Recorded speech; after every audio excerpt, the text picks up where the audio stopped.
ছেলেকে যদি অফার দেওয়া হয় তুমি ডিসি অফিসে সব তোমার অ্যাক্সেসে চলবে, তুমি কাজকর্ম করবা, তোমাকে এমপি বানানো হবে, 2-4 কোটি টাকা দিয়ে হবে, তুমি আমাদের সাথে আসো। গুটি কয়েক ছাত্রনেতা সরকারকে নিয়ন্ত্রণ করছে বলে অভিযোগ ডাকসুর সাবেক ভিপি নুরুল হক নূরের।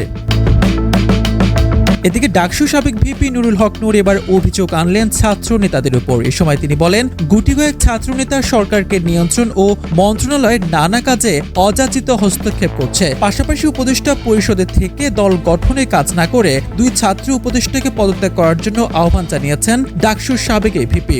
নুরুল হক নূর দাবি করেন, সরকারের থেকে নির্বাচন করলে তা নির্বাচনকে প্রভাবিত করবে। সরকারের 3 জন ছাত্রনেতার 1 জন পদত্যাগ করে সরকারে এসেছেন, কিন্তু বাকি 2 জন তো আছেন। এখন এই সরকারের উপদেষ্টা পরিষদের থেকে যদি ছাত্ররা দল গঠন করে তাহলে এটি সরকারি দল হবে। এদিকে নুরুল হক নূর বলেন, তাহলে আওয়ামী লীগের মধ্যে আর এই জাতীয় নাগরিক পার্টির দলের মধ্যে পার্থক্য কোথায়?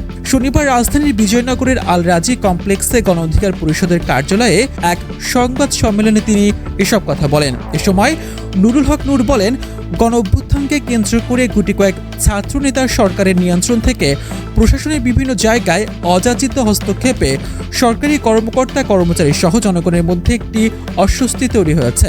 বৈষম্য বিরোধী আন্দোলন বা জুলাই গণ অভ্যুত্থান কোনো একক সংগঠন বা নেতার দ্বারা সংগঠিত হয়নি। রাজনৈতিক নেতাদের সময় উপযোগী পদক্ষেপ, ছাত্র জনতার স্বতঃস্ফূর্ত ও সম্মিলিত প্রচেষ্টায় এই গণ অভ্যুত্থান সংগঠিত হয়েছে। কাজেই জুলাই গণ অভ্যুত্থানকে মুক্তিযুদ্ধের আওয়ামী চেতনার বয়ানের মতো কোনো অসত্য ও বিভ্রান্তিমূলক ন্যারেটিভ তৈরি না করতে সবার প্রতি আহ্বান জানিয়েছেন নুরুল হক নূর।